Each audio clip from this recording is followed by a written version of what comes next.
Outkasts is a platform for us to simply express our thoughts, opinions, and experiences concerning our faith and events around the world. We're here for your entertainment, encouragement, and edification of the body. We're humans like yourself and are not the final authority of views expressed. Only the Most High Yah is. Feel free to agree, disagree, edify, question, and comment however you're led to in the comments. We are many members of one body under Messiah and look forward to communing as a family with mutual respect. Shalom and enjoy the pod. Kingdom Outkasts. Welcome to another episode of Kingdom Outkasts podcast. We're on episode 51, and I am your host, Brandon Mashak, and we also have. Hey everyone, it's Deja. Elijah. Okay, Elijah.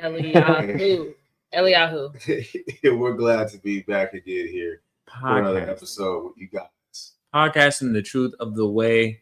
All praise be to the Most High. It's a beautiful day. I know. Definitely. I feel like we haven't podcasted in a minute, but it is good to be back in the stew. Back in the stew. Yes, it is. Episode 51. And a couple of things real quick. Make sure you guys like, comment, share this video. As we are talking about some really interesting topics today. Our main topic is going to be about persecution of believers of Christ. And then we got, a couple other things that we're going to talk about during current events, as well as alternative thoughts. So we just got a great episode that we're excited to share about some of these topics. So make sure y'all stay tuned throughout and drop some comments. We love the engagement. For sure. So, how was you guys' weeks? What's been going on? One. Woo! This week was smooth. Yeah, it was good. It was good. Kind of got a little humbled at work. But that's okay because I know the Most High is with me. Basically got a new supervisor, and she's great. I prayed for her to be blessed. Not great. I just prayed for her to have wisdom, right. and just to be blessed. When you say someone's great and then you go straight into praying for them. Yeah, they're not great. It's okay. She's a little bit of a micromanager, but I know maybe that's what they wanted, so that's good. And I've been getting back to working out. So, I was repping leg day, repping the 135 squats, nothing crazy, nothing too crazy, guys, just something slight. You gotta ease back in, that's all. Yeah, I was going for the reps. It was good though. It felt good to work out and feel a little bit of like ache in my muscles. My eating has been a lot better as well, so that's been good. It's just been everything's been smooth. Yesterday we went out for my little bachelor outing party of sorts, and I had a great time. Brandon joined us, me and Trey and Mr. Troy. We had many regrets. No, I'm joking. We had a night full of sleep. That was just more Exodus training, I think. It was. So we went skeet shooting. We went trap and skeet shooting, and it was good. It was good. How's that chest and shoulder feeling today? Chest and shoulder feel fine, but my cheek is a little sore for some reason because basically our instructor was telling us to put it up against our cheek, and I'm like, okay, but you. Yeah. I didn't do that. Right. I think he was trying to hurt you. He was. He probably was. He's got to pick on Elijah a little bit. Face bruise. Yeah, he was definitely picking on me, but it's okay because he was like, at one time he was like, I don't know how the joke came up, but he was like, I can pick on the Ish people because I'm 1/8 Jewish, and I was like, oh, okay. What? Well, I'm 100% Hebrew, so. You said that? Yeah, I did say that. I like that.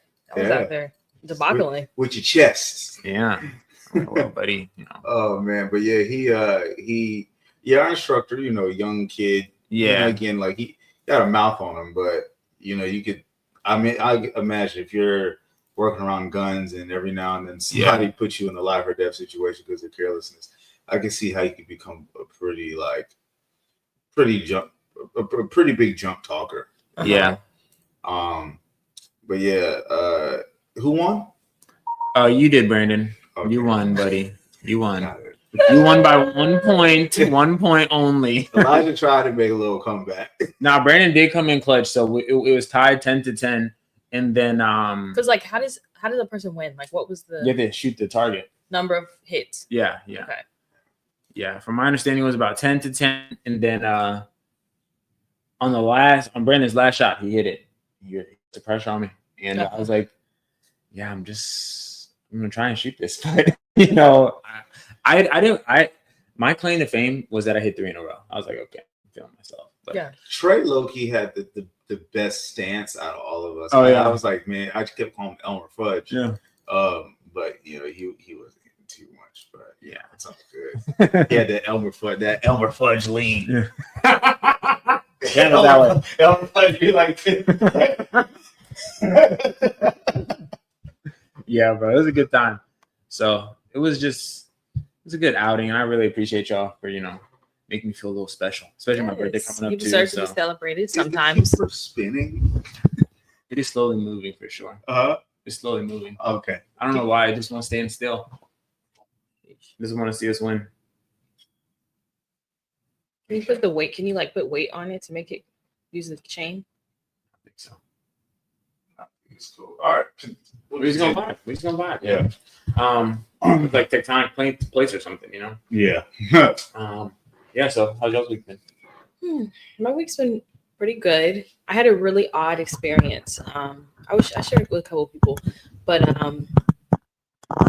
I realized that we are in the Babylonian system. Therefore, some of the rules and the things that we have are meant to protect. Basically, LGBTQ is protected over women in a lot of instances. Mm-hmm. And so this week I was at the gym at work. In the locker room, I had just finished showering and was getting dressed when a literal man walks in the locker room heading toward the shower. I was shocked. I finished getting dressed. I went to report the incident, with the security desk, and was like, a man was in the locker room. I came in the locker room and I was in there getting dressed. Mm-hmm. And so they do the whole thing. The security calls me, the HR calls me, sets up a call with me, basically to let me know that Cox's policies are inclusive and made for all to feel comfortable and accepted. So anyone who identifies as a woman, no matter what scale of their transformation journey they're on, they are welcome to utilize the facilities of their choice. Yeah, madness. Complete mad. I'm like, this was a man. This was a grown man. Can I just say, and they've used black women to get us here. Mm-hmm. Like, that's the crazy thing. Yeah. The forefront of this, helping push this, is our Israelite women. Like, we got some more topics that, I'm gonna try to be nice today, but we've arrived at some very pivotal points in humanity. I don't feel like I have prayed on it, and the conclusion is just to allow them to have their spaces. Like, the safest place for me to shower and change is at home. Like, there was a time where using the locker room, using a public locker room was not something that felt unsafe or weird or uncommon. But the stranger that things get, like, it's a white guy. It was a white man. He was over 40, everybody over 40, blue and purple hair, but still like physically, a man. And so I just let them know. I just said, policies like this place the onus on women to determine the difference between a potential predator and a person who identifies other than the way they appear on the outside. And they can just walk around like with a junk out and all that. They could. This is what this gym is called. What? It's the gym that's it's at my place of work.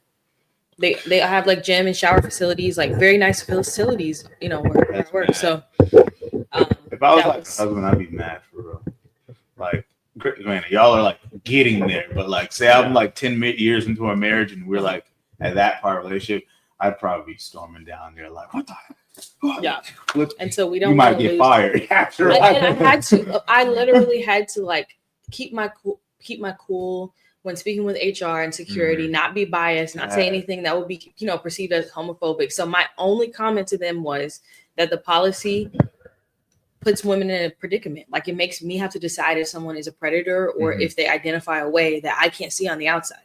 Which means if I see a man in a woman's changing area, I'm supposed to assume that he's supposed to be there. Yeah. That's very dangerous for my safety and the safety of other women. I mean, it's full on, Baphomet agenda, I think. Do what thou wilt, as well as like, just lawlessness of like making anything okay. So it's like the fact that you have to be defensive, whereas it's clear that the issue was with him mentally.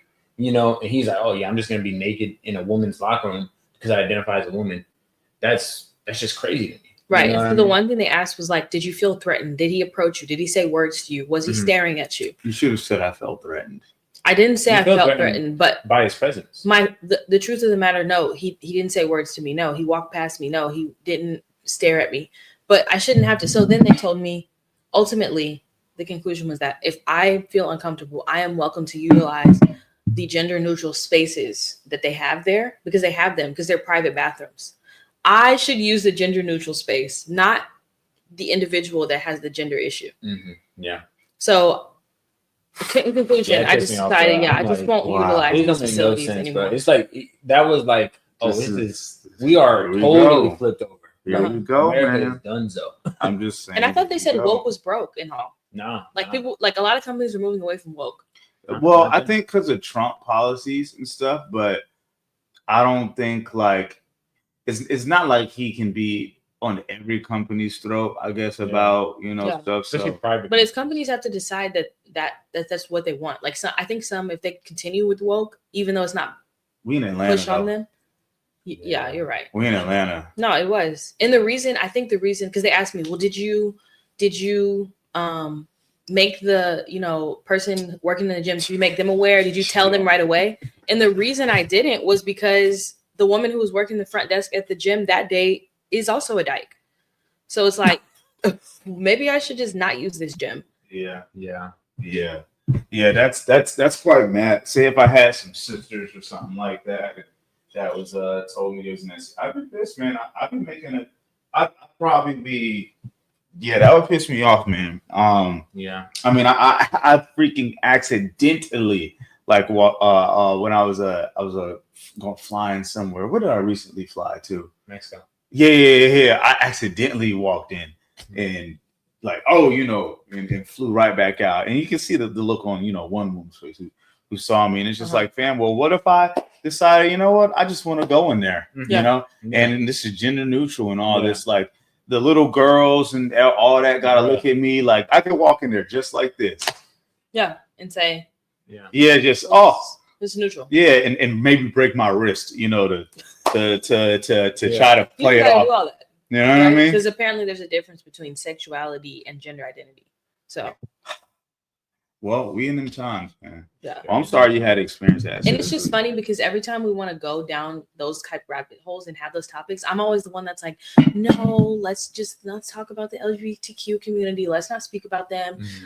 Because I'm really not like, I'm not one of those people that's like far on the spectrum that's like, I can't stand this and that. But until the experience comes to my front door and I'm changing in a locker room when a man is in there, now it's just too far. Well, so you gotta think like, and I can understand like the perspective of kind of want to be passive on stuff, but it's kind of like that's how we get to these points when we do choose to, kind of tiptoe around subjects and not be really adamant. Now, granted, Bible prophecy is Bible prophecy, so we can't stop none of this at the end of the day.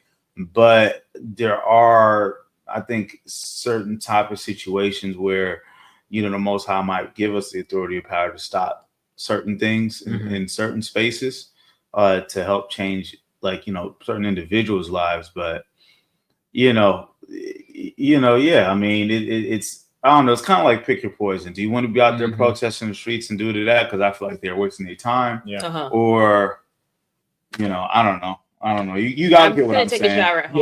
Yeah. Take a shower at home. That's all I can think to do. Thank Obama. Okay. Was that everything for the week? I otherwise had a great week, so it's fine. Next week, I'm gonna be fasting, so I'm gonna be making all my favorite veggie home meals and getting ready to transition into fall meals soon. Not quite yet, but other than that, all is well. Okay. Well, my week is pretty decent. I Yeah, work has been cool. Work has been cool. I mean, I guess for me, Elijah's, bachelor situation was cool, nice and fun and hot.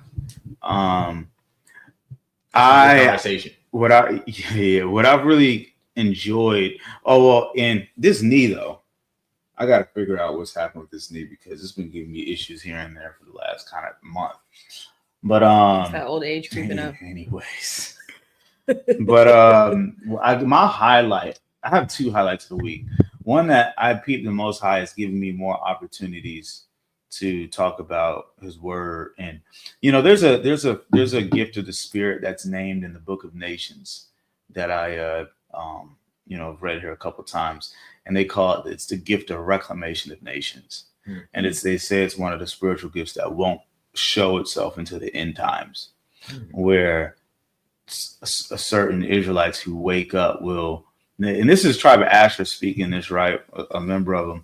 And that there are people who are given the gift of reclamation of nations. Like their role is to wake up us to our identity. And I love that because it just kind of when you have certain people who like, oh, it doesn't matter.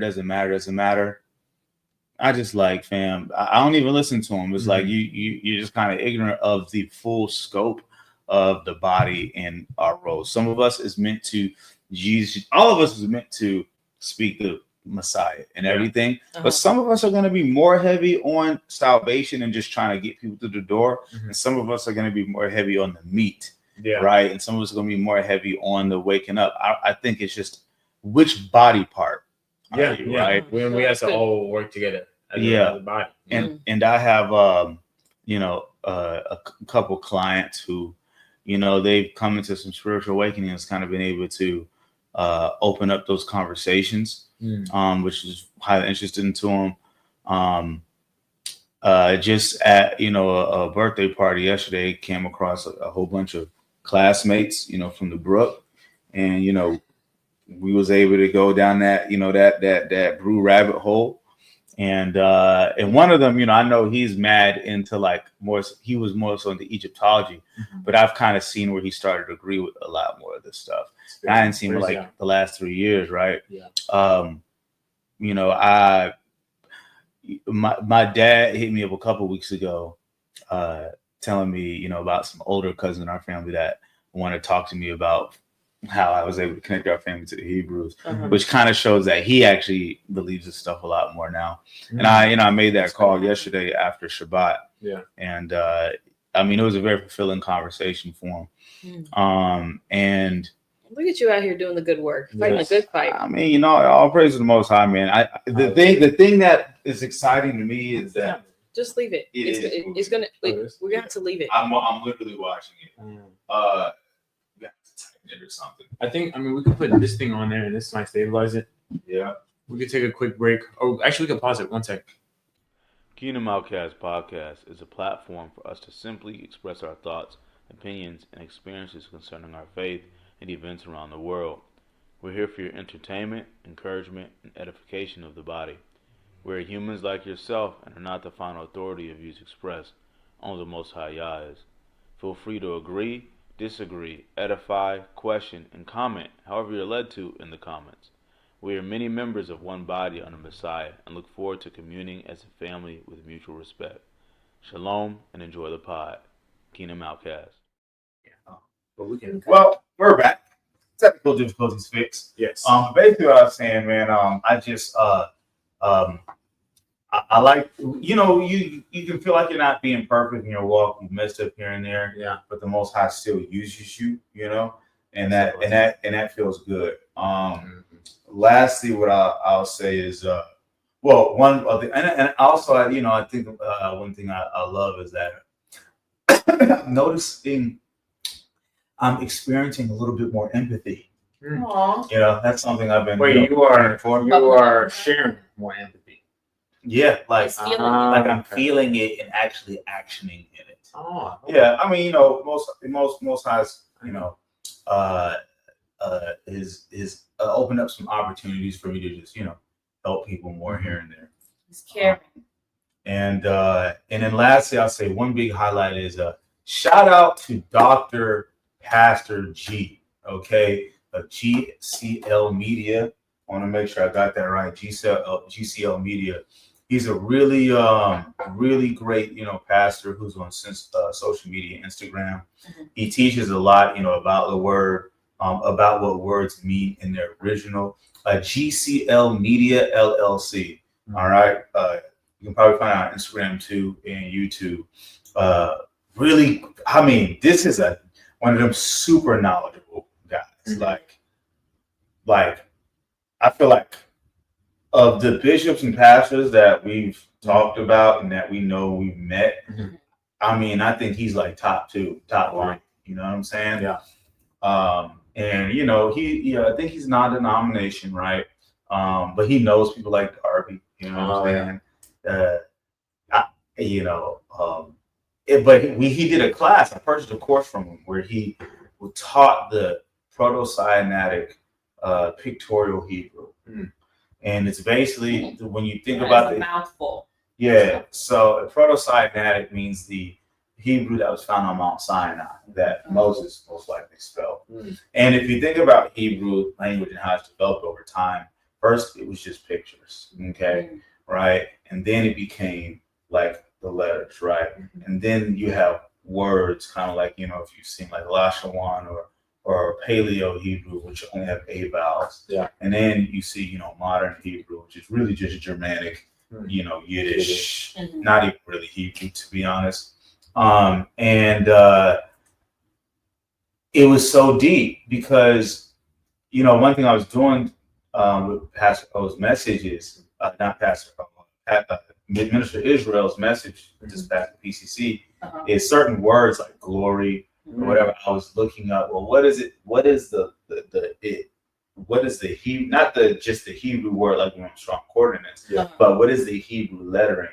And the Hebrew lettering, what picture does it represent? Yeah. And then you go through what each picture means, and you get way deeper. I have all kind of ideas for our Hebrew segment. Oh, really? Oh, okay. Well, let's get to it. One thing I want to mention, right? It's like, so the YHWH, right? Yeah. He has, the tetragrammaton, but with vowels on it, right? Well, the yod, hey, wad, hey, right? Which is what it's made out of. The H, the Y, yod, hey, H, wad, the W, Y, and then H. Well, each of those letters have different meanings, right? But yod, behold, hey, the nail, wad, behold. Basically, it's behold. It spells out behold the nail, behold the hand. Oh, wow. That's deep. Yeah. Yes, that is literally like the Most High Tetragrammaton name literally prophesies the Messiah, like the meaning of it, the pictorial Hebrew. Yeah. And if y'all look at this image, right? Ooh, so you remember when Pontius Pilate wrote, right? Put on screen, When Pontius Pilate wrote, Jesus of Nazareth, King of the Jews. Well, in the Hebrew, he wrote it to where each of the first letter is yod, hey, wad, hey. Meaning Pontius Pilate also believed or knew that he was God in flesh. Wow. Which they converted, him and his wife did convert after his death, right? And so now you see these codes in the words and in the verses. Right. He even point out something where Matthew wrote this code into the genealogy, with letters and get into like the Hebrew gematria. Yeah. It's some deep stuff. Yeah. But yeah, I'm like, and what's cool about his only 150, 150 for 2 classes is that the 2 hours is that you get access to every time he does the class. Oh wow! And every time he does it, which is like maybe every 2 weeks or something, he does it differently and reveals different information, so it doesn't feel like you're going to the same study. Yeah. So sounds dope. Yeah. Y'all think I'm Hit alert. We're gonna go up a level. Super Saiyan 3. This is just in time for our new content strategy. Yeah. Okay, we just want to sit you down in front of a microphone, in front of a green screen, and then you can just pile on information. Oh, And then a live stream will come with pictures that are moving and sounds behind it. The ocean. I don't really know what I'm gonna do, but I'm gonna give it a thumbs up. He has a podcast too. Who knows? Maybe we can get him on a pod. Okay, speak Like, it. you know what I'm saying? Shout out, you know. Is he in the truth? Huh? He doesn't You know, have to be, he I would say certain things. uh-huh. Like, you know, he broke down the name of Adam, right? And then I kept and you know, I'm gonna put this on our Kingdom Outkasts story. So one of the things that Dr. G did, he broke down the name of Adam, right? And he, you know, basically showed like the meaning, you know, and I kept saying like, yeah, reddish brown. And he was like, I know where you're going. We'll talk more. We'll talk. I know where you're going. So, you know, I'm gonna find out. But there's some things that kind of let me know he might know more than the average. So shout out to Dr. G, man, Bishop G, you know, GCL Media for that class. All right, we're going deep. Yes. That's what's up. And I think I can't imagine you, even in 5-10 years, all the information that you're gonna have. You know, you'll be having your own classes of sorts. You know, Yeah, you can get to 7, 8 sources of income. You know, so not just trading, but you know, Brandon's Britannica. Okay. No, Britannica, like a encyclopedia of information. Yeah. But that's what's up. I also want to just mention real quick before we hop onto the precept in Hebrew, because we're just rolling here. But I got the opportunity, man, to meet with some of the high schools, North Cal football. Man, it was such a blessing. So I'm part of like the player development chaplain team. And, you know, not all the young niggas are like off in the rashness. You know, like there's some of them that are really like they know about God. And it was very, very warming. So I'm excited to continue to work with them. And, I mean, they won their game, of course. So it's the football team. They're some real leaders. So I'm excited. But one of them was like, you know, Jesus called us to be disciples. You know, like to seek Him and to like really have a relationship with God. And it's not just about going to church and doing the outward appearance of Christianity or just saying you're a Christian. Like it's about your heart posture. And I was like, brother. He said, hallelujah. I love it. I love you. I don't have to respond. You just out here preaching. No, I love to see young people that are on fire for the Lord. Because if they don't fall for the misconception that you need to stand in order to have these experiences, they can really live out an experience where they don't have to heal from all the trauma that's caused by backfalling and backsliding in their 20s. Like imagine if you were on fire for the Lord like you are today. From the time you were 16, all those mistakes that you made and all that you backslid, that you had to recover from the mistakes. You burnt bridges, you made mistakes, you might have lost a job, got a DUI, whatever it was. The time it took for you to heal from those mistakes. That's what I wish that more young people realize. But you know what? And I agree with you. But and then I also think about, well, now that I've been through these things, I can relate to people who've been through these things. Now you can speak to, because a lot of people problem with a lot of believers is that they're not transparent and they act like they ain't never been through nothing. Straight holiness. And sometimes you have to be the worst person in the world to be able to go and grab the other worst people in the world, or to tell people like what it feels like to be in the worst positions and be able to relate to them and be like, yo, like Yahshua was really the way. Like, there's nothing better than this, and I know from being, whether it's a stoner or, just whatever it may have been, like, and being able to relate to that person at that time, like, people, they appreciate that and they're like, man, this is actually, like, legitimate.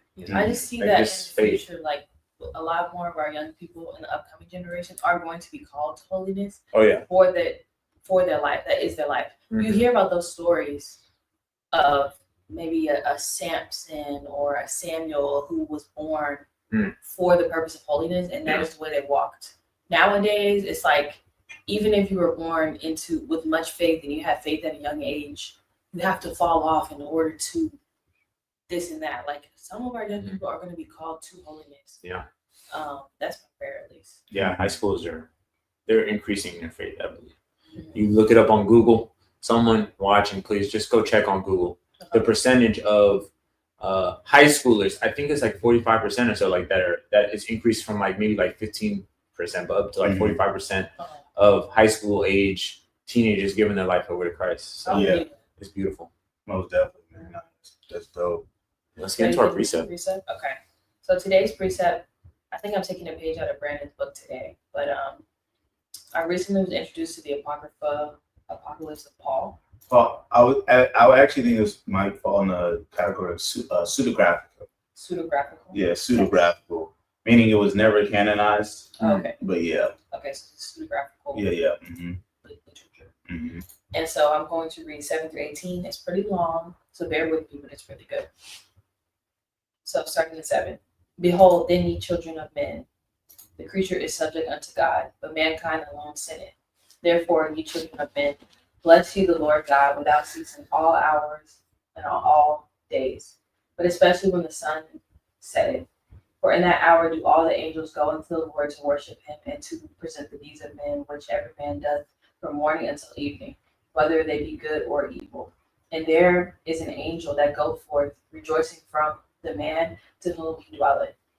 When therefore the sun is set, at the first hour of the night, in the same hour goeth the angel of every people and of every man and woman, which protects and keep them, because man is in the image of God. And likewise, at the hour of morning, which is the 25th hour of the night, do all the angels of men and women go to meet God and present all the work which every man hath wrought, whether good or evil. And every day and night do the angels present unto God the account of all the deeds of mankind. Unto you, therefore, I say, O children of men, bless ye the Lord God without ceasing all days of your life. And at the hour appointed, therefore, all the angels, everyone rejoicing, comes forth before God together to meet him and to worship him at the hour that is set.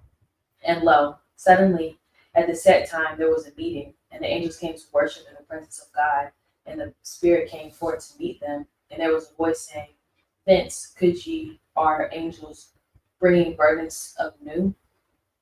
Then they answered and said, We are come from them that have renounced the world for thy holy name's sake, wandering as strangers in the caves and of the rocks, and weeping every hour that they dwell on the earth, and hunger and thirst for thy name's sake, with their loins girt, holding in their hand the incense of their hearts, and praying and blessing at every hour, suffering anguish and subduing themselves, weeping and lamenting more than all they that dwell on the earth.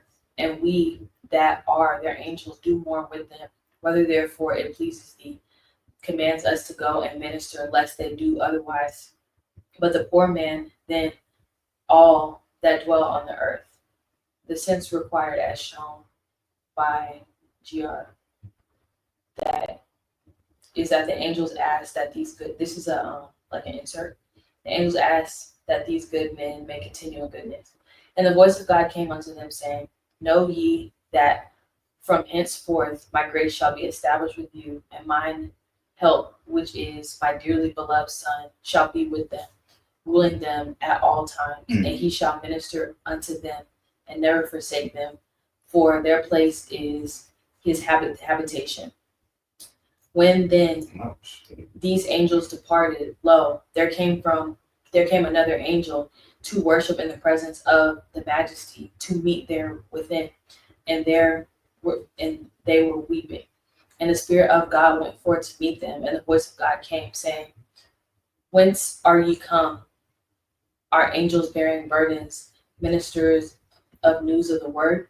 And they answered and said to the presence of God, We are come from them which have called upon thy name, and the snares of the world have made them wretched, devising many excuses at all times, and not making so much as one pure prayer out of the whole heart at the time of their life. Wherefore then must we be with men that are sinners? And the voice of God came unto them, Ye must minister unto them until they turn and repent But if they do not repent, I will judge them. Know therefore, O children of men, that whoever is wrought by you, the angels tell it unto God, whether it be good or bad. This is 11. I'm just going to read till 14. So 11 is the insert. Again, after these things, I saw one of the spiritual ones coming unto me, and he caught me up in the spirit and carried me to the third heaven. And the angel answered and said, Follow me, and I will show thee the place of righteousness, where they are taken when they are dead. And thereafter I will take thee to the bottomless pit, and show thee the souls of sinners, unto what manner of place they are taken when they are dead. And I went after the angel, and he took me into heaven, and I looked upon the firmament, and saw there the powers, and there was forgetfulness, which deceiveth and draweth unto itself the hearts of men, and the spirit of slander, and the spirit of fornication, and the spirit of wrath, and the spirit of insolence, and there were the prince of wickedness. And these things I saw beneath the firmament of the heaven. And again I looked, and the angel without mercy, having no pity, whose countenance were full of fury, and their teeth sticking forth out of their mouth. Their eyes shone like a morning star of the cast, and out of their hair of the head, out of their mouth went forth sparks of fire. And I asked the angel, saying, Who are these? And the angel answered me and said, These are they which are appointed unto the souls of sinners in the hour of necessity, even of them that have not believed that they had the Lord for their helper, and have not trusted him. I went with the angel and of the Lord, and saw before me, and I saw a place through which passed thousands and thousands, and myriads of angels, whose faces were as panthers, and teeth forth out of their mouth, and their eyes were bloodshot, and their hair looked like women's hair, and burning scourges were in their hands. Who are these? I asked. These are the ministers of the whole creation, which come out unto the souls of the ungodly, and take them to lay them down. They fly 3 days with them in the air before they take them and cast them into the everlasting torment. 12. And I looked into the height and beheld other angels, whose faces shone like the sun, and their loins were girt with golden girdles, holding palms in their hands and signs of God. Clad in raiment thereof was written in the name of the Son of God, full of all gentleness and mercy. And I asked the angel, Who are these, Lord, that are so great and beautiful and in compassion? And the angel answered and said, These are the angels of righteousness, that are sent to bring the souls of the righteous in the hour of necessity, and even them that have believed that they had the Lord for their helper. And I said, Do the righteous and the sinners of necessity meet when they are dead? The angel said, The way whereby all pass unto God is one, but the righteous have an holy helper with him, are not in trouble when they go and appear to the presence of God. I'll stop at 13. This is 13. And I said unto him, I will see the souls of the righteous and of the sinners are they depart out of the world. And the angel answered and said, Look down upon the earth. And I looked down from heaven and upon the earth, and behold, the whole world. And it was nothing in my sight. And I saw the children of men as though they were not, and failing utterly. And I marveled and said to the angel, Is this the greatness of men? And the angel answered and said unto me, This it is, and these are they that do hurt from morning until evening. And I looked and saw a great cloud of fire spread into the whole world. And I said, What is this, Lord? And he said, This is the righteousness that is mingled by the prince of sinners. Okay, that was a lot. That might have been our longest precept. Yeah. Okay, well, I've read that a long time ago, long time ago, and it's pretty heavy. What do y'all get from that, though? Well, what did you get from that? There's certain things are confirmed here, like as far as the firmament separating creation from the heavenly realm, as well as the idea that angels, they have different functions, and that angels are assigned to humans. And so if you are righteous and live a righteous life, and there's a righteous angel that is assigned to you and is going to plead on your behalf with the Most High when it's time for judgment. It also talks about a certain time passing before judgment. So that confirms some things we know about, I think in Catholics they call it what's the term? Basically, between death and Purgatory. So it says 3 days. It talks about judgment in 3 days, which means there's a gap between the time of passing and a decision on your eternity based on judgment. So from that writing, there isn't necessarily a end of days judgment on everybody, is it? Right, these are individuals, judgments for individuals. Oh, okay, got you. So her understood. Yeah, and that's why I think those are considered like pseudographical. That writing might be dated to like maybe the 1st century.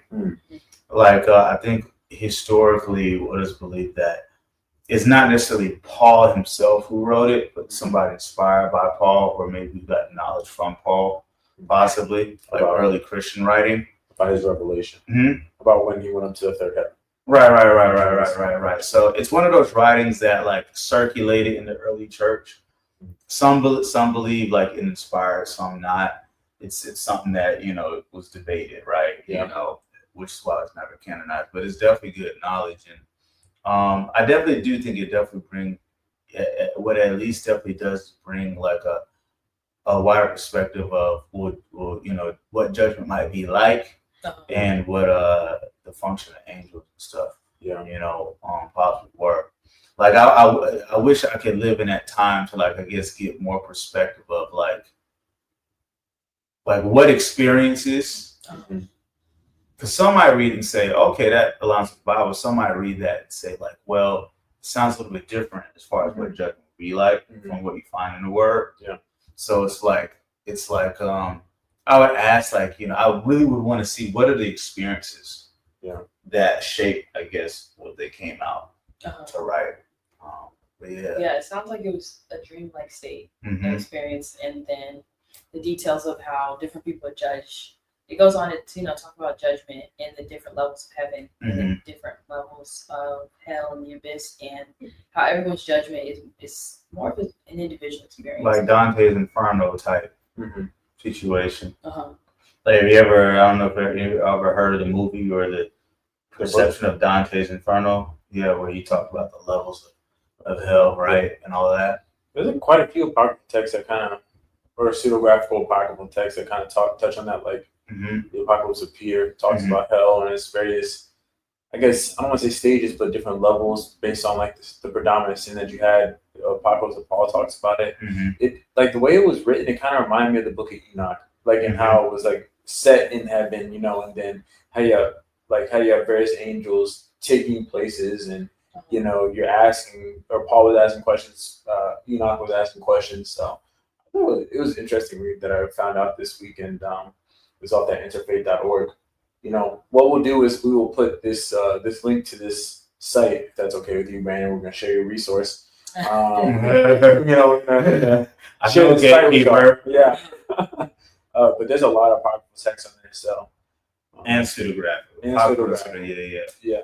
It's important to make the distinction, just because like what apocrypha, like for me, apocrypha to me should have never left the canonization. Oh, okay. With pseudographica, it's works that were never canonized, and most of them scholars believe they were written during the early church stages. Right? Like the Testament of Solomon, the pseudographica, not necessarily written by King Solomon, but it was inspired by people who knew things about King Solomon and his knowledge, right? So we weren't there, so we don't know, but we can kind of, that's where you got to just ask the Holy Spirit to lead you, right? Yeah. But yeah, it's all good. Everybody should get their own understandings at the end of the day. Yeah. So for the Hebrew word, I wanted to break down the word angel. Angels. So I'm going to give y'all the Strong's, but I'm also going to give y'all the pictorial Hebrew breakdown. Yes. So Strong's 4397, Malak, okay? Malak. It's actually or Malakim, right? Or Malakam, plural. Malak, and KJV translation, ambassador, angel, king, messenger. NASB, angel, messengers, messenger, angels, ambassadors, envoys. Word word origin, from an unused root meaning to dispatch as a deputy. Very interesting, right? Yeah, it is. A messenger, or specifically of God, i.e. an angel, also a prophet, priest, or teacher. Strong's exhaustive coordinates, ambassador, angel, king, messenger, from an unused root, meaning a dispatch as a deputy, a messenger specifically of God, an angel, also a prophet, priest, teacher, ambassador, angel, king, messengers. And so, as you can see, that's what the Strong's. Now, if we break down what each letter is, right, in the Hebrew, so without the vowels, of course, because Hebrew doesn't have vowels, Malak is made up of the meme, all right, and the lamed letter, the aleph, and the kaf, or ka, right? So, meme is water, lamed, shepherd staff, aleph, the ox head, right? Kaf, the palm of the hand, right? Now, meme means water, chaos, liquid, fluid, blood, mighty, mightiness, people, nations, languages, living water, Messiah, to come from. Meme flows like living water, life-giving, but powerful and unpredictable. Lamed, shepherd staff, leadership, or guidance, or to teach. Voice of authority, staff, goad, teach, leading, yoke, bind, control, guide. Lamed is the shepherd staff, guiding, correcting, leading with care. Aleph, the ox head, ox, strong, strength, power, leader, authority first. Aleph reminds us that God leads with strength and carries the burden like an ox. This is the beginning of everything, which is the first letter of the Hebrew alphabet. And then you have the kaf, the last letter, the palm of the hand. Palm of hand, to open, allow a wing to cover, forgive, bend, or curve from the shape of the hand. The power to suppress, tame, subdue. Kaf is the open palm that God permits, covers, or empowers. Now, notice how these pictures have multiple meanings, letters, depending on how it's used. Like we know how they letter. So what you could draw from this, from first letter to the last letter, is mighty voices of authority of the leader, or in hand of God, or palm of God. You could also get, say, like messiahs or mashiachs, right? Teaching, in power, to subdue mankind, right? So when you can get multiple meanings out of these, right, based on how it's used, or angels used. But you can basically get, like, when the Hebrew writers were writing based off the pictorial Hebrew, what in their mind were they picturing? We know angels are mighty, right? If we're going out of water, right? The first letter, me. We know that they're mighty. We know that there's something like messiahs or mashiachs, right? It also means to come from. So we can literally say coming from the lamed, or coming from the voice of authority, or coming from to teach, which is lamed also, right? From the authority or the leader or the power, which is the aleph, right? And then kaf means a wing. It can mean a wing, to bend, to curve, or the power to suppress, tame, or subdue. So I can literally say this means to come from the voice of authority, to teach, empower, and subdue men. Like, you know what I mean? So it's way more in that than just saying messengers, just saying right. But yeah, you really have to see it, out, see the pictures and the meanings in each picture to get it. But yeah, so. And maybe going forward, we could, if we pick simpler words, we're able to provide some of the footage on screen. Yeah, for sure. Okay. Shout out to Dr. G for teaching that. Yeah, that's good. You are enhancing our Hebrew word knowledge, And we can make this into like some clips, possibly. We could. Make sure y'all follow us on Instagram. Yeah. And TikTok. And we'll be tagging you, Dr. G, for sure. Yes. Okay. Current events. All right. So this first one goes along with my issue of the week. a little bit. Yeah. Is on Chinese Android that is to replace a woman's womb. Yeah, so I'll go ahead and read from beingexpress.net. China debut world's first pregnancy humanoid robot in 2026. Excuse me. All right. Kawaii. Okay, so Guangzhou-based Kawaii Technology plans to release the world's first pregnancy simulating robot within a year at a price below 100,000 yuan, drawing both praise and criticism online. The founder and CEO Zhang Quifeng said it is designed as a humanoid with a womb capable of replicating conception and delivery.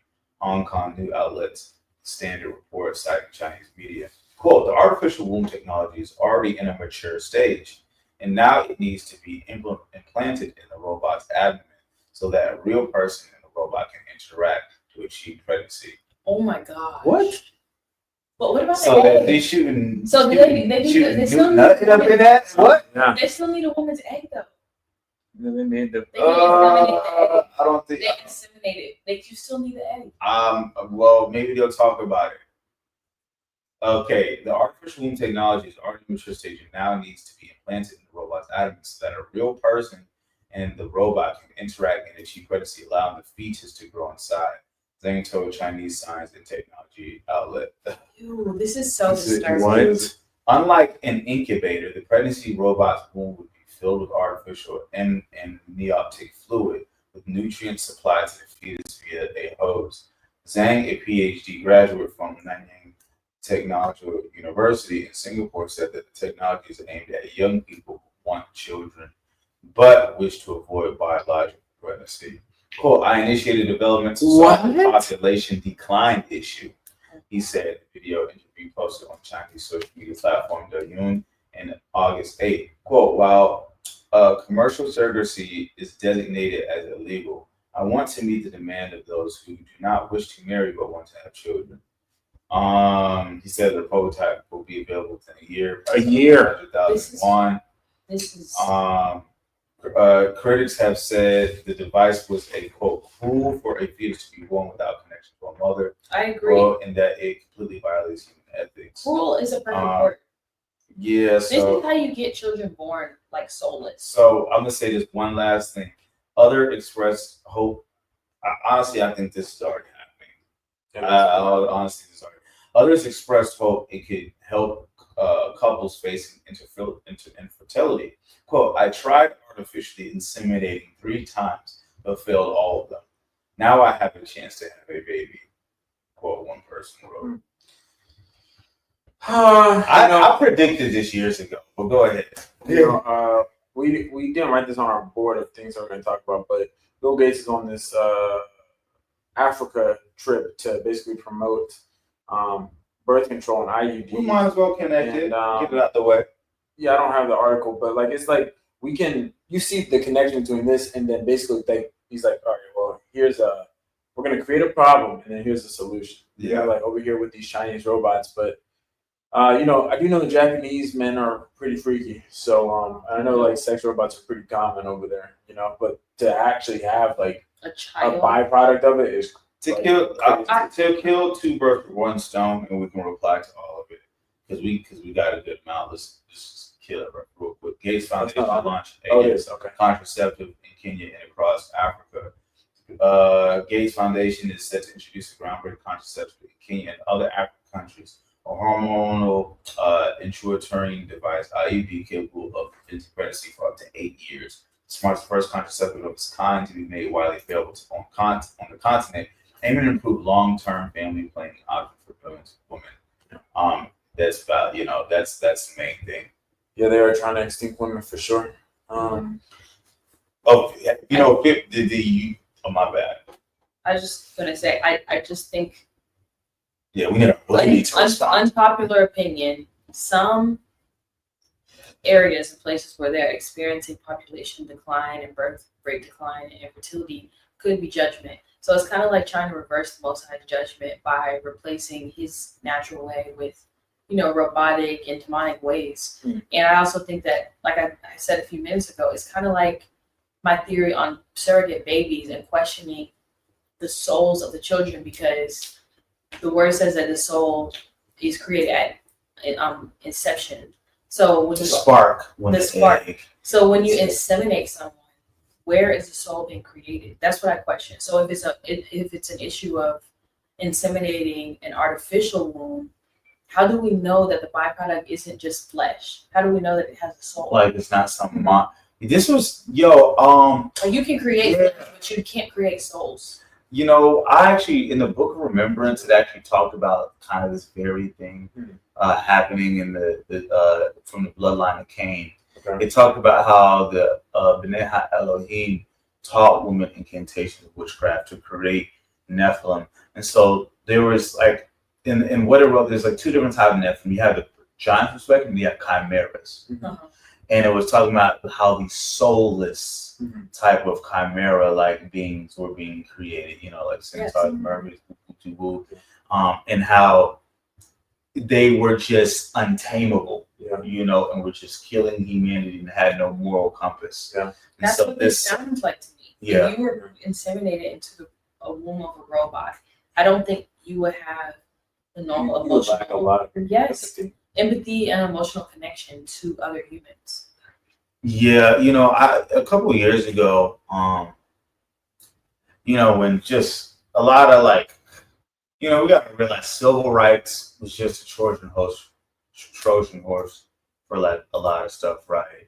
Like this stuff like this, women's rights, a lot of the Trojan horse, like, you know, and what I said earlier, you know, we got to realize they can market things as rights and it really be about something else. Margaret Sanger, CEO of Planned Parenthood's most famous quote: "We don't want to get word to get out that we want to exterminate the Negro population."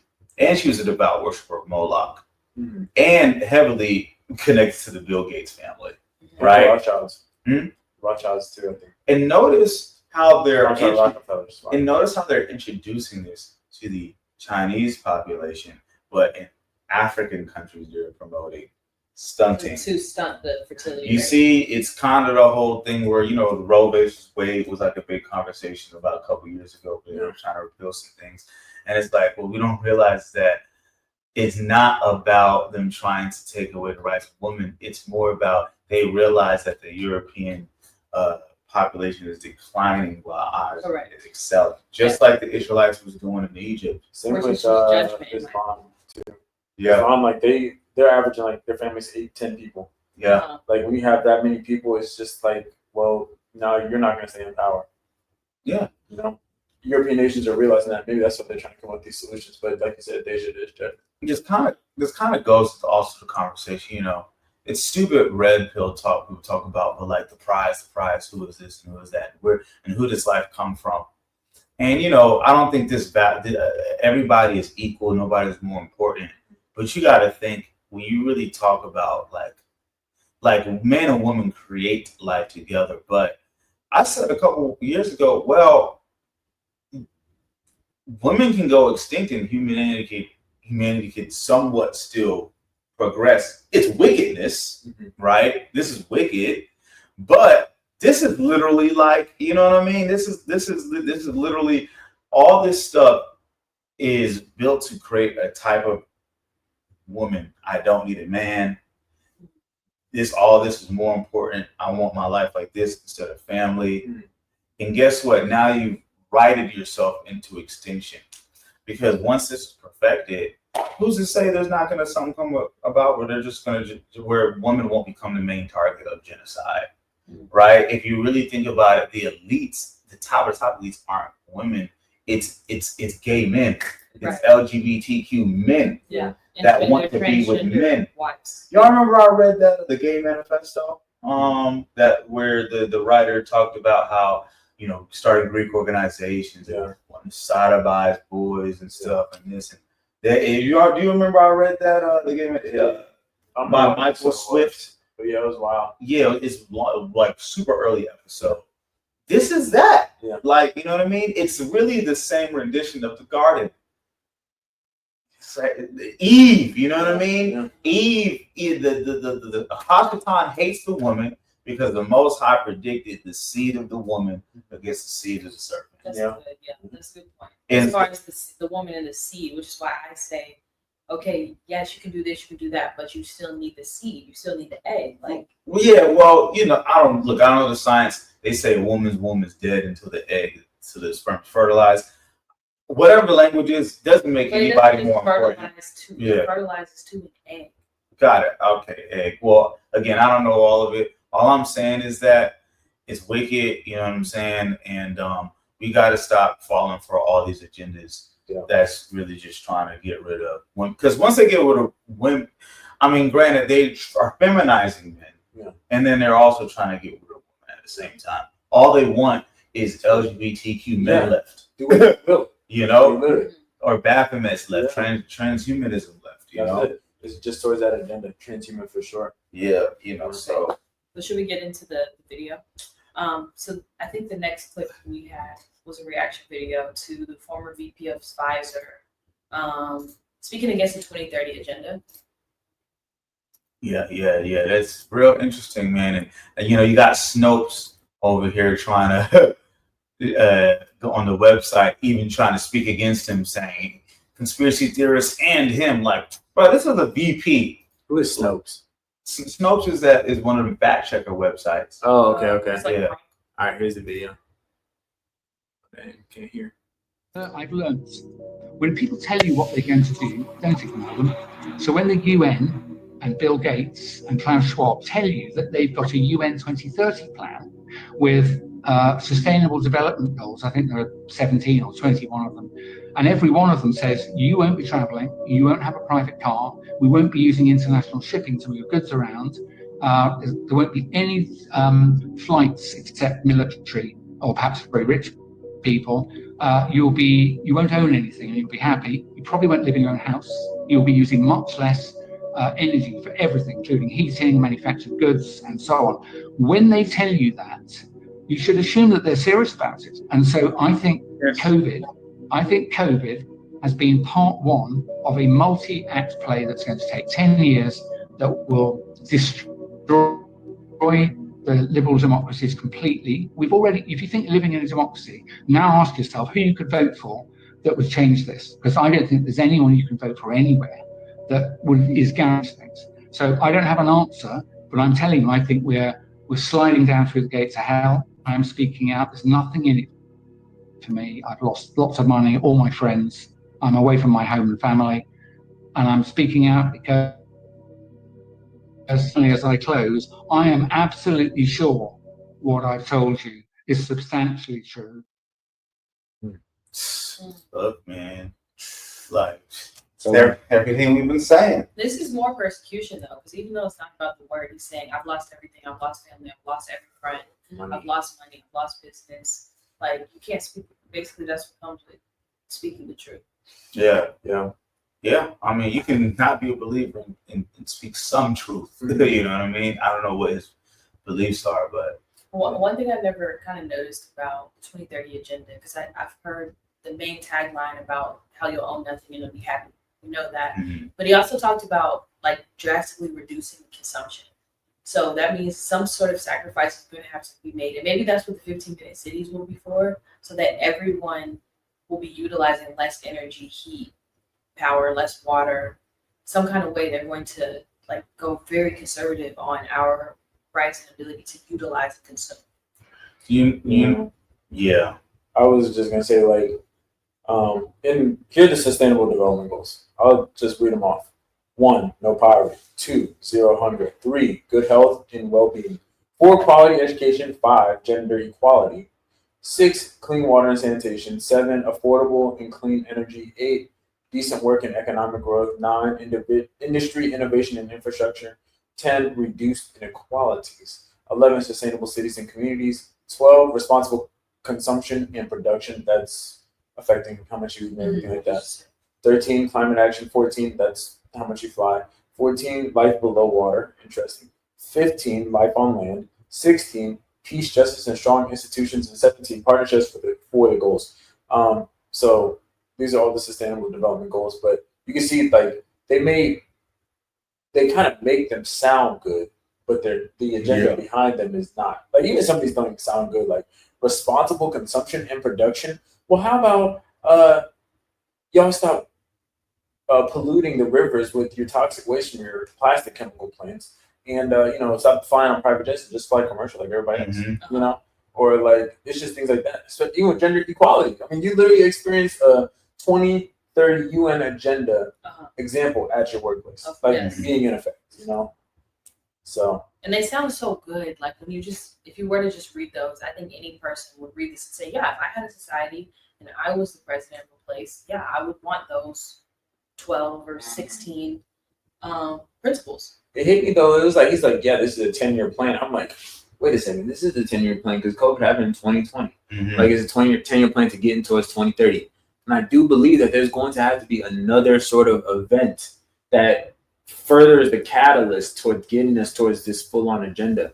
I think it's going to be something cyber where it's like we get knocked back a little bit with we're technically halfway there. Yeah. I mean, I think there's some that we still might probably experience this year that'd be huge, I think about next year for sure. Like we talked about, I don't think we talked about on the cast, but they're talking about this, all the decided talking about this alien spaceship again. I don't know if y'all remember they were talking about an alien craft or something a couple of years ago.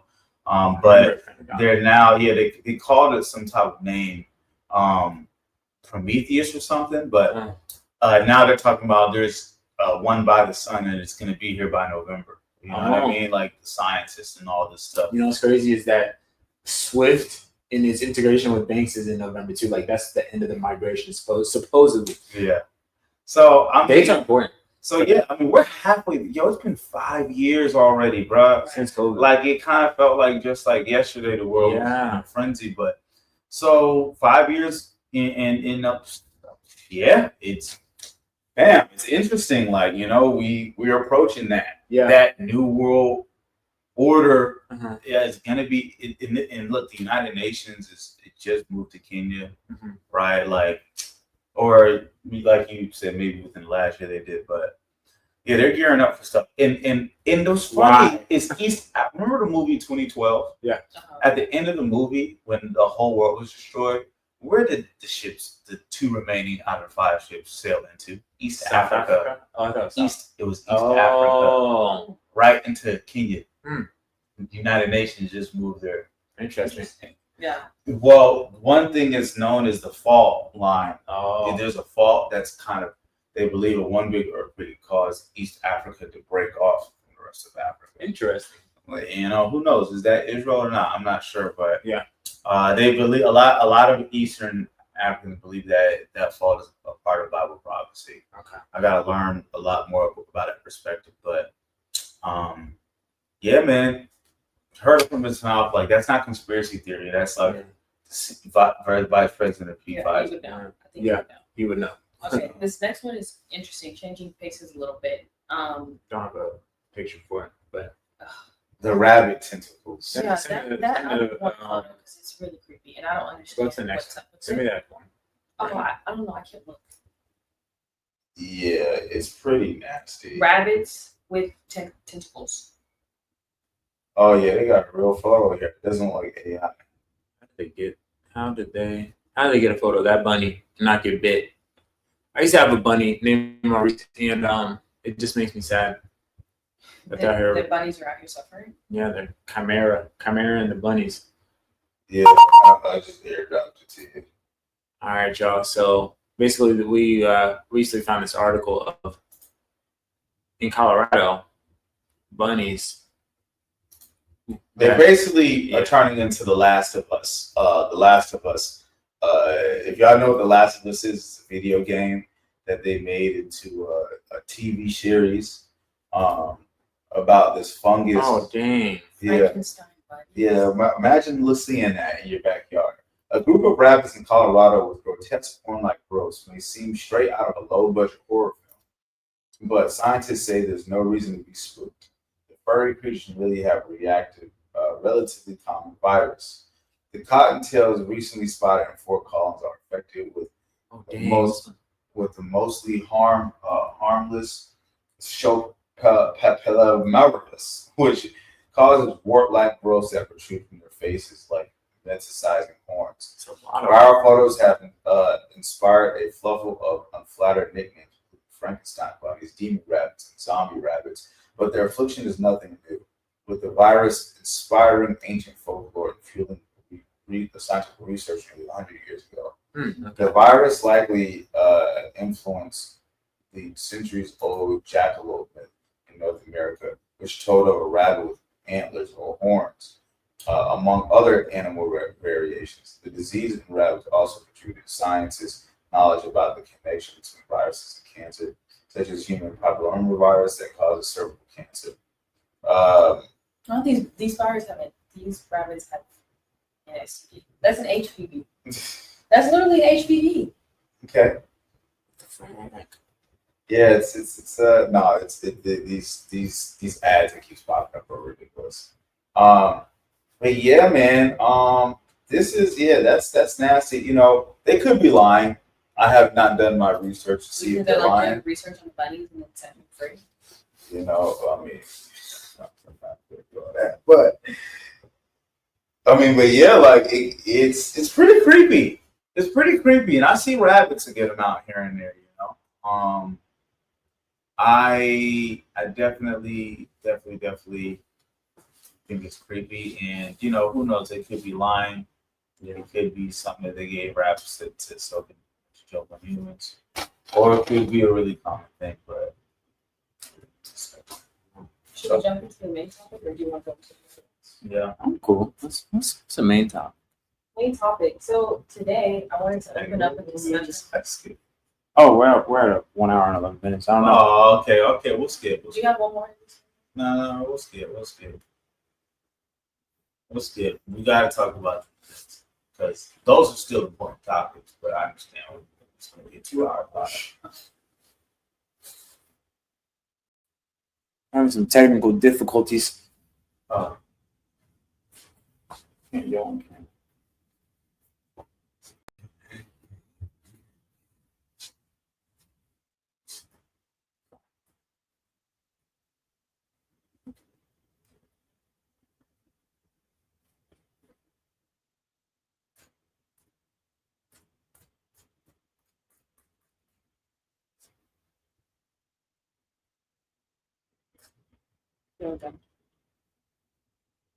Anybody know?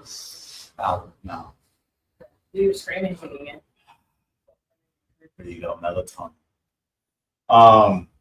Yeah. So the main topic is I want to open it up to a discussion on. Do you have something?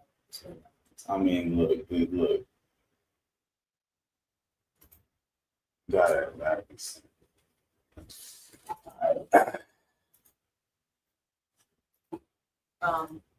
Yeah, so main topic, discussion on persecution. So let's discuss some of the signs of persecution.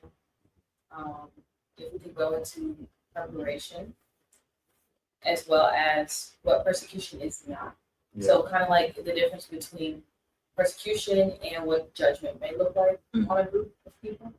Because we see a lot of suffering around the world. Of course, wars and rumors of war. Are these things people that are being persecuted against, or are these things that judgment kind of stare? Yeah. Also, I want to highlight how in Nigeria, some Christians have been persecuted legitimately. They've been killed. They've been killed. Over 200 plus dead from Fulani militia and other. And it looks like Islamic. Fulani. Fulani. Oh yeah. Muslim. Yeah. Fulani. Yeah. Muslim. So this is kind of where our main topic has stemmed from, but we just want to send our prayers out really for those that are in Nigeria that are believers in Yahshua, Ebos. Stay strong in the faith, and we'll be praying that the Most High protects you and that He just provides a way of escape, or really just for those wicked infidels to just go back to their own lands or to chill out. You know what I mean? And to receive Christ, really, that should be what they need. That is what they need. But so persecution it's on the rise. I think that one thing that it is not is like when you could be in sin and being persecuted, but if you're in a lifestyle of sin, you're actually and you think that you're being persecuted, like for example, the guy at your gym that walked into the ladies, like if you would have gone up to him, he probably would have felt like, oh man, I'm being persecuted. Or like if HR would have gone to him, that's a false sense of persecution because you're clearly in the wrong, morally, ethically, like you are in the wrong. So I don't think that that's persecution. Or there's a lot of people in the LGBTQ community that do like to play the victim, and that's not true persecution. Yeah. Like, you're like, okay, cool. There were probably, people getting beat up in alleyways in New York. Mm-hmm. Persecution, I would definitely say, like, right? But not today. Not today, you know what I'm saying? Like, it really ain't that today. Mm-hmm. Like, it's, it's, they're in power, Mm-hmm. And I think they were even in power back then. But they had the plan to have to try to change the mind of the masses through the media over time so they could come out into the open. Mm-hmm. And this is Esau against Jacob, modern day. Mm-hmm. Fulani, in their tradition, are descendants of Ishmael, the Esau, and they're Muslim. So it's Muslims persecute Christians. Well, Edomites. I like to go. Firstly, they're Edomites, descendants of pure blood, descendants of Esau and Ishmael. But yes, Islam came out of the bloodline and union of Esau and Ishmael. And Ebos, and these are mostly Ebos, and other, Christians. So Jacob, Esau and Jacob fighting, pure bloods, and then we're the mixed ones, and then they're like the mixed ones. It's like you got pure blood, Jacob and Esau fighting, and you got non-pure blood, Jacob and Esau fighting. You know what I'm saying? Yeah. Very interesting. You're having like a kind of a double situation going on here in Africa and then outside of Africa. But yeah, man, and this is what's happening in Christian China. They're in like underground churches and everything. We have it good, man, in the United States. Oh yeah, it's finna get bad, but we've had it good for a long time. And I really think that believers in the Most High, like that are aware of, like, first off, being in the truth and like where it's at Exodus, we have to face as much persecution as those that do decide to stay in Babylon when judgment does come. Yeah, I don't think so. My dad has always said, like, man, I'll be like, I think I said, man, you don't want to, get the highest crowns in heaven and this and that. And like, look, I just be good to make it. Like, what's the verse that says the righteous making about a skin of their teeth? I can't remember the verse in the Old Testament, but we gotta think we might be the skin of the teeth because there's so much persecution going on all over the world. Like, we think we're doing something in our walk. We think we're doing something. We think, our cute little prayer walks and our don't come for the prayer. No. Seriously, I'm talking about churches. I'm not talking about PZZ. I'm talking about churches. We did just have prayer walks. That's cool, but we think our prayer walks. We think our going to the hood outreaches. We think we. You're saying because we're not under persecution, our faith has not been tested. No. I'm saying, look, we have. There's levels. You know what I'm saying? There's levels. We are not being tested on the level of other believers outside of this country. Okay. Like, that's where the real crowns and the real mansions and levels you really come in. What level of heaven you're gonna end up in is, that is the ultimate level of giving your life for faith, of literally giving your life for faith. And I pray you're worthy, to escape these judgments, right? And that we survive. But it is one of those sobering things we gotta just think, man, if I come to the point where I'm in front of that guillotine or that gun is pointed at the back of my head and I'm asked, what am I gonna do? Or am I gonna get sawed in half like one of the disciples? Am I gonna get, tortured? Am I gonna get impaled on a pyramid pike? Am I gonna get, like, they love to come up with creative ways of torture if you know anything about the Roman Catholic government. Yeah. And it's just one of those things we have to sit, we don't want to think about it, but you really do gotta sit and meditate on it, cry a little bit on it, even. You know what I'm saying? Yeah. I think it's part of real. it's part of the preparation part, Of course, I think you know, rooted in scripture, you know, and knowing the promises of what is to come. Of course, you know, the goal is to endure to the end, to make it to the millennium reign. But there's gonna be times like when you're gonna have to be like, yes, I'm standing on the Most High's word. I'm standing with Yahshua, like it's my Lord, my Savior. And I think that like preparing your mind for that time, like the ultimate sort of event where that will come to is like when it's a life or death situation. But I think that there are microaggressions that we do face on a daily basis, on a weekly basis, where we have to stand for our faith, that can help us get up to that level of being able to be like, nah, man, you know, we just saw those Humvees pulling up over there in Midtown, and you know they got guns. They said, "If you Christian in Atlanta, like we're coming for you." You know, it's like, all right, let's go, let's get to it. You know what I mean? Like, I'm going out guns blazing. Yeah. You know? I don't know if I go out on my knees, man. I'm like, I know. I'm taking a couple. I know the turn the other cheek, and I just don't know. Hey, Most High, give me whatever heart I'm supposed to have. Am I supposed to be a warrior, or am I supposed to be humble and weak? Like, I get it. Like, you know, like, what role do I fit in? So, what do y'all think are some signs of coming persecution? So, like we said here, we're not in persecution. We feel like we have freedom to express our religion openly. What are signs? For now, what are the signs that times are tightening up on Christian principles and?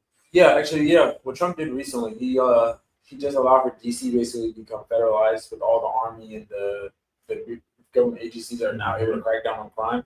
So that just tells me that now law enforcement could have a lot more jurisdiction, and then I think I don't think that it's going to be really Christians who see persecution.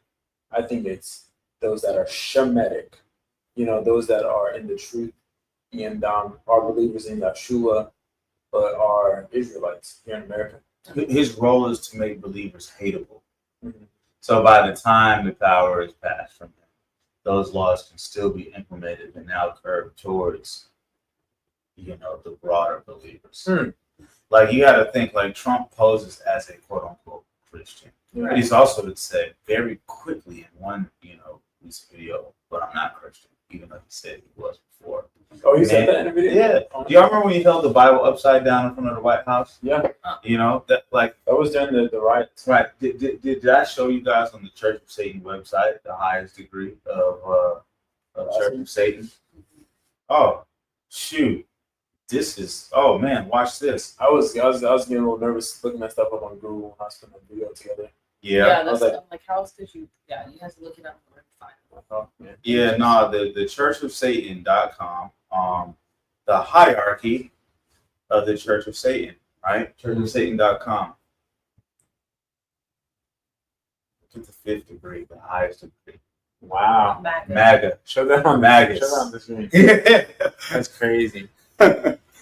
Churchofsatan.com. Pull it up. Never mind. It's not gonna work. Yeah, MAGA. Y'all just go and look your own self, man. Yeah. MAGAs. That's crazy. The high witch. Speaking of the MAGAs, like one of the signs, in my opinion, is what I heard recently: make our America first being considered anti-Semitic.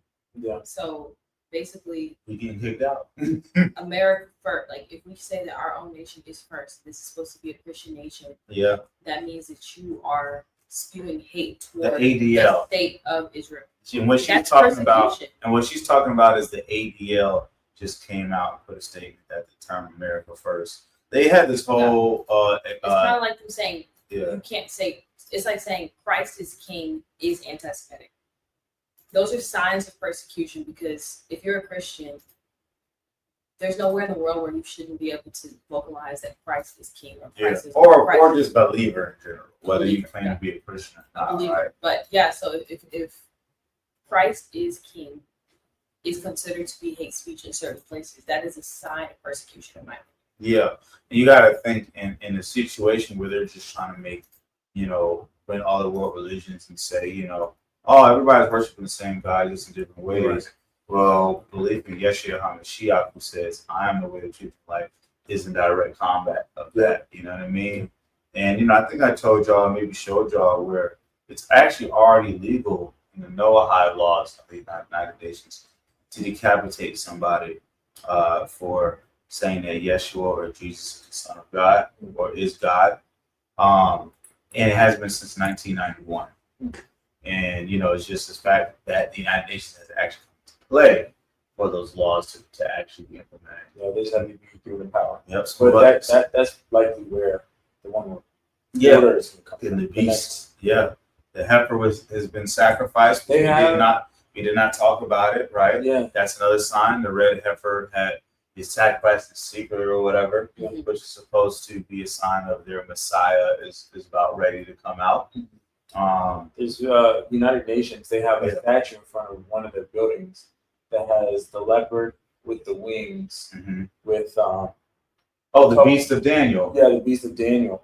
Or basically explains the Beast of Daniel on it. It's just so, it's like you can't tell me like this is not involved. I think they might have taken it down now, but they also have the Phoenix too. The Phoenix that's talked about in Revelation. Yeah, like the Rothschilds. It's from the Rothschilds building. Interesting. Another thing that comes to mind with the signs is like the political correctness that's required to be a part of their system. So if you're going to work in corporate or you want your children to go to public schools, there's certain things that you can't do and say when it comes to faith. And so I can imagine a future where they like outlaw homeschooling, because the homeschooling has become a lot more popular in the last 5 years. So I can imagine a time in the future where they actually are able to detain people for the crime of their children skipping school or not going to school. I forgot the right term for that, but there is a law that requires for children to be in school. And so if you don't go to school so many days, your parents can be arrested. Yeah. Unless it is a homeschool situation. So I can see them really like pressing to make people's kids come back into the school system if people continue to take their kids out of public school. And the persecution in that is going to be, we want you to be teaching them our schools of thought, our doctrine. You are not going to teach them at home, and that can bring about persecution. Because if I tell my child there's only two genders, but at school they're telling them otherwise, like you're persecuting me by teaching my child the truth. Yeah, they're definitely taking rights away from parents when it comes to this stuff. So yeah, man, that's. So what about like the difference between judgment and persecution? Well, I ask this is because when I see what's going on, I see a lot of refugees, especially on the continent.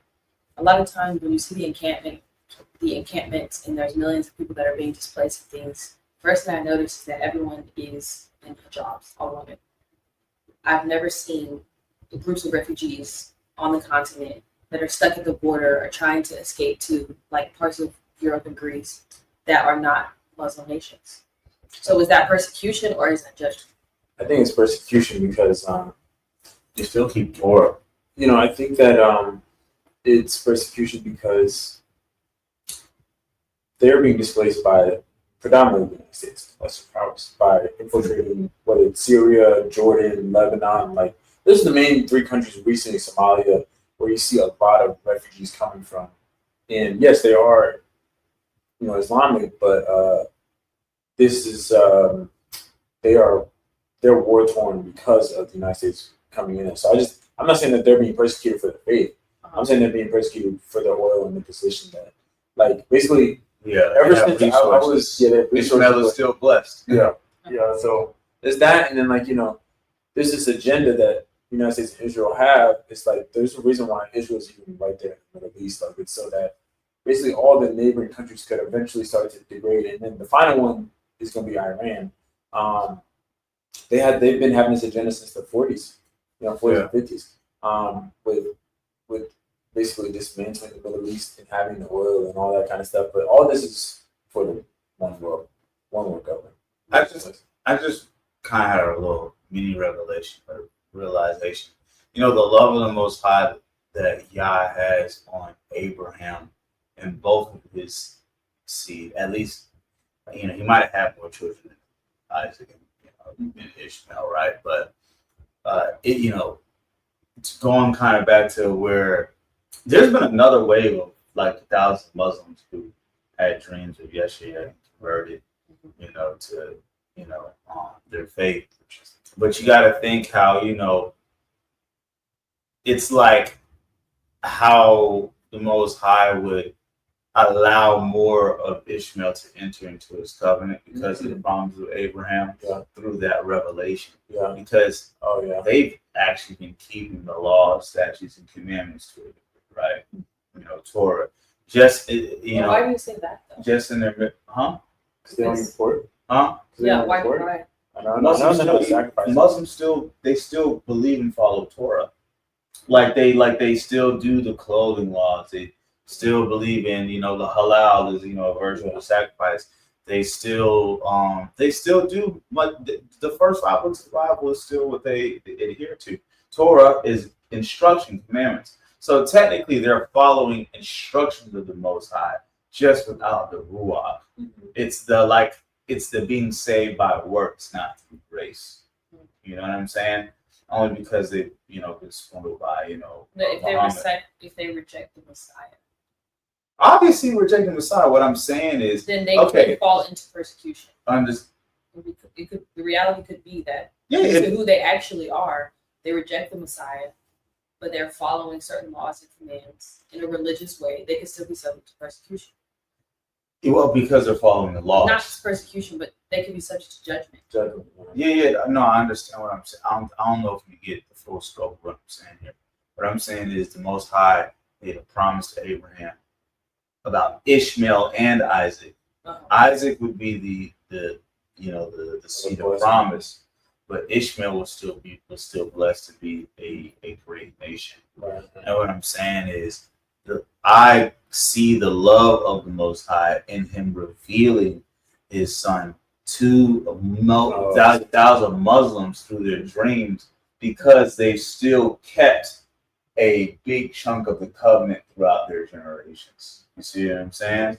Now, granted, you got these Edomites, Muslims that are, killing and our fellow Druze and believers, but you do have many who do really feel like they're in the truth. They really seek for peace. They don't have kind of that war mindset, that the quote unquote terrorist media perspective is, right? Or maybe those are just plants. And so no, I see the love of the Most High with revealing, you know what I'm saying? It's kind of an off thing, but it's something I just realized. Like I've never really heard a story of thousands of people being revealed the Messiah at the same time in their dreams. You hear about persecution in China and more believers populate the more they persecuted. You haven't really heard a story of divine revelation by a mass of people.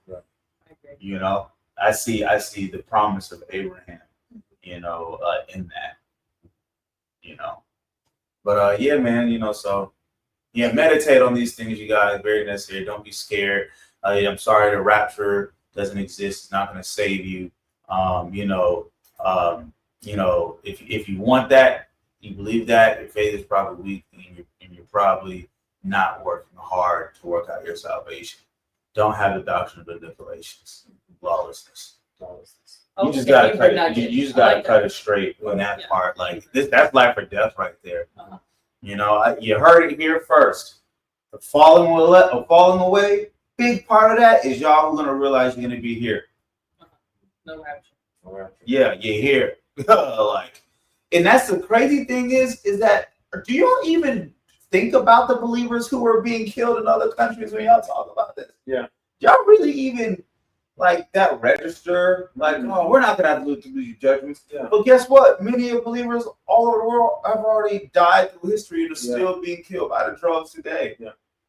Why do you think when it comes here, you get to expect? This is a clip, low-key, right here. Why do you think you deserve to survive other than these other believers outside? Yeah. Why? Why did Yahshua say, you shall be persecuted for my name? If they persecuted me, they're going to persecute you. Pray you are worthy to escape the judgments. I hope this age is worthy to escape. Are you worthy? Yeah. I want to be worthy. Sheesh. All right. Alternative thought. So since I've been reading the Apocalypse of Paul this week, it got my mind spinning about spiritual beings and their diverse responsibilities. Like, what's the difference between demons that inhabit hell? Like, they're stuck there, they're in hell with the nasty in the lake of fire, as opposed to familiar spirits or demons that interact with humans from our earth creation. Or why did the Most High differentiate certain spiritual creatures, such as animals and things like heavenly creatures, from angels who have very specific responsibilities related to creation? I have the word right here. Enoch 15. Now the Nephilim who have been born of the Ruach and the flesh shall be called on the earth evil Ruach, and on the earth shall be their habitation. Evil Ruach shall proceed from their flesh, because they were created from above. From the holy watchers was their beginning and primary foundation. Evil Ruach shall be upon the earth, and the Ruach of the wicked shall they be called. The habitation of the Ruach is plural for spirits. The Ruach of heaven shall be in heaven, but upon earth shall be the habitation of the terrestrial Ruach who are born on earth. The Ruach of the Nephilim are like clouds, which shall oppress, corrupt, fall, content, and bruise upon the earth. They shall cause lamentation. No food shall they eat. They shall be thirsty. They shall be concealed, and shall rise up against the sons of men and against women. But they shall come forth during the days of slaughter and destruction. And then, Aleister Crowley wrote the first picture of the great alien that demon manifested to him and said, today they call them angels and demons, tomorrow they will call them something else, quote unquote. Fast forward, aliens. If you think of Hebrew cosmology, first of all, hell and the lake of fire, two different things. Yeah, I was gonna say, what's the difference? Because you corrected me just then. Hebrew cosmology, he separated the firmament, the waters from it. He did not. Word doesn't even say he created the waters, right? The waters are already there. He separated the firmament. Fill up a bathtub and put a snow globe at the bottom of the bathtub. That's our reality. We're in the firmament. The sun and the moon is inside the firmament where they're spinning around the world, and the stars are encased in the firmament. And the firmament is spinning and not the station. Wait a second, guys. I may have saw this. You can actually show this. Oh, yeah. No, it's too much. It's too much. But it's pretty fire, but it's not clean right now. Gotcha. But it is a good. It's a good representation of the firmament that I found on Instagram. So keep talking. But yeah, so Hebrew cosmology is you have that, and then sheol is under the earth, in the cave, right? The lake of fire is under sheol, right? Or in science, what do they call it? The molten core of the earth, So right? why do you say this is different from hell? Sheol is just the grave. All souls go to the grave, or sheol. See, we be talking about that's that in between time that I mentioned. We be talking like hell is like the damnation, and no, it's not. It's the grave. Hell is the grave. The lake of fire. That's the in between judgment and death. You're in sheol. Right? Yeah, I guess you could say that, right? The grave, right? That could be a perspective, right? But so sheol or the grave. So the demons of the earth really can move in between sheol and the plane, because it's still in the earth. You see what I'm saying? They just can't, like Larry, Johnson, he posted on his timeline, no, I actually read this, Testament of Solomon. It basically talked about how I got you. It talked about how the falling stars, right? Falling stars are actually demons who try to go up to heaven and listen to the to what's going on, in the firmament or above the firmament. And the falling star is the demon falling from, in the Testament is really the demons that's falling from the firmament, trying to get into heaven. And that's in the Testament of Solomon. And so, that was an interesting perspective, but that's my answer to that personally. Okay. That's demons in their quote unquote world. They're just the disembodied souls of the Nephilim. You know. Yeah. So the demons, the disembodied souls of the Nephilim, are different than the angels that fell from the fallen angels. No, fallen angels hierarchy or fallen watchers. Yeah, those are different. Those, but their offspring are the Nephilim, right? The witchcraft woman and them. Some believe they actually had sex. Some believe it was really they taught them witchcraft to be able to create Nephilim. I'm honestly starting to lean more towards the witchcraft perspective. Okay. Like there was some type of lust situation going on, but was it the angel could literally stick its thing inside of a woman and impregnate her? I don't think that's literal. It's kind of like, think of the horror movies. Yeah. When the demon or the incubus or succubus is raping people in their sleep, and now you've got a wet dream. Something like that's, I believe that might be the extent of what maybe could have happened. I don't know, but yeah, my perspective on it, I guess, like earlier this week I was reading Hebrews, and in the first and second chapter, they started talking a little bit about angels and how they are called to minister unto us. So verse 13, it says, are not all angels ministering spirits sent to serve those who will inherit salvation? And then the writer says, we must pay the most careful attention, therefore, to what we have heard, so we do not drift away. And like that's the start of chapter 2, but like I feel like it was kind of flowing together, and like how we have to just be mindful that we are, first of all, we're spiritual beings ourselves, but there are when we're in Yahshua, we have the power to basically allow for our guardian angels, our watcher angels, to minister unto us the Most High's holy word, like whenever we may need it, or ask the Holy Spirit just to empower us to say the right thing. I think it's just good to be mindful of that, and to if we are ever in a situation, like call on Michael, or like in the name of Yahshua, of course. But I think we had a sermon about that. Yeah. Pastor O did. Yeah. And that being like a reality for us as believers. Yeah. It's like the spiritual realm is real, and it affects everything that we deal with. So I think Michael specifically for Israel as well, right? I don't know if that transfers to other believers as far as him specifically, but obviously these different angels have different. Yeah. There's Jubilees 2:2.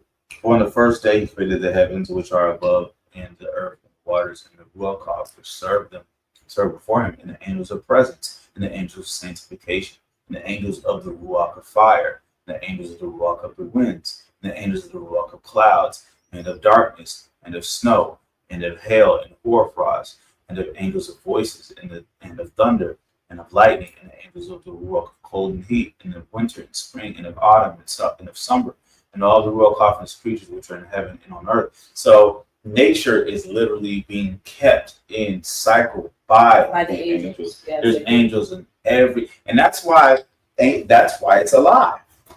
That's why all nature is alive, and that's also where some more of my empathy also comes in, which is not killing any bug that ends up in my crib, trying to get it out alive somehow. Right. Because think about, this is why the natives would pray every time they killed an animal. You know what I mean? Right. Because they know this soul or spirit, they're committing it back to the great spirit, or Yahweh, as they said, right? Not only that, but you got think of it, the order of Melchizedek, right? The priest on the earth that was able to command the waters, command the fire, command things. It's really the Most High giving them dominion over the angels. Yeah. And the angels are moving the water in the Red Sea. Yeah. And in the writings of Abraham. That's what Enoch talked about too. Yeah, in the writings of Abraham encountered that the Most High actually had him called down the fire on Sodom and Gomorrah. It's like, you really see the way this Roman Catholic perspective that we have when the word is literally just not it. Like everything is alive and everything is spirit and everything is constantly like, I should be able to go out, touch grass, and feel the angel. You know what I'm saying? Yeah. I should be able to hug a tree and talk to the angel of the tree. Like, you know what I mean? Avatar. That's what reality is in the movie. Yes. And some people look at it as like, that's why we gotta stop. We gotta really define what is witchcraft and what is actually biblical. That to me, that's a depiction of the millennial reign and what that would be like. But in the millennial reign, the way that they're able to speak with that animals connection with nature. Yes, like it's like you don't need to verbally speak with your animals. They understand the understanding and they obey it based on your ability to communicate directly with them. But when I think about the responsibilities, I wonder what our responsibility would be in the new heaven, as we are different from the angels and we are different from the other heavenly creatures that were only created to be in heavenly places.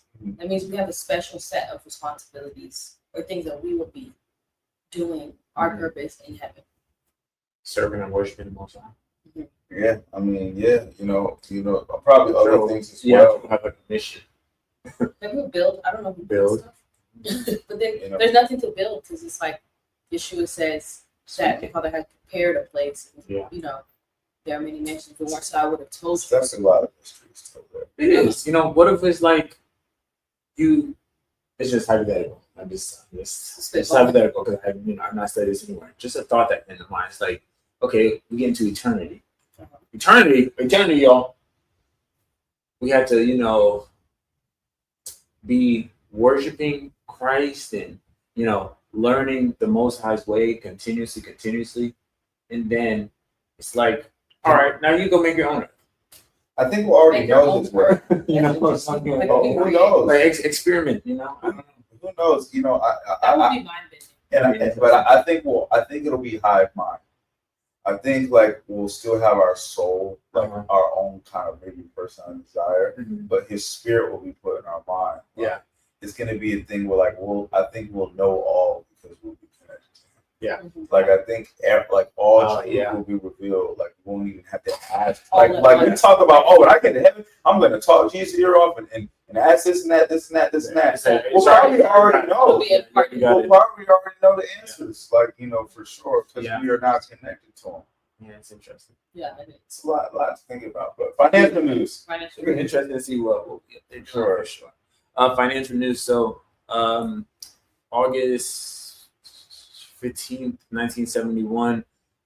You know, the president at the time, he had basically made this declaration that we're going to watch it real quick, and how this has affected our lives drastically.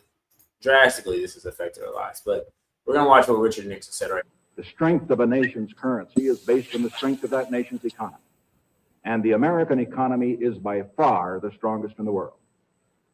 Accordingly, I have directed the Secretary of the Treasury to take the action necessary to defend the dollar against the speculators. I have directed Secretary Connally to suspend temporarily the convertibility of the dollar into gold or other reserve assets, except in amounts and conditions determined to be in the interest of monetary stability and in the best interest of the United States. Now, what is this action, which is very technical, what does it mean for you? Let me lay to rest the bugaboo of what is called devaluation. If you want to buy a foreign car or take a trip abroad, market conditions may cause your dollar to buy slightly less. But if you are among the overwhelming majority of Americans who buy American-made products in America, your dollar will be worth just as much tomorrow as it is today. The effect of this action, in other words, will be to stabilize the dollar. So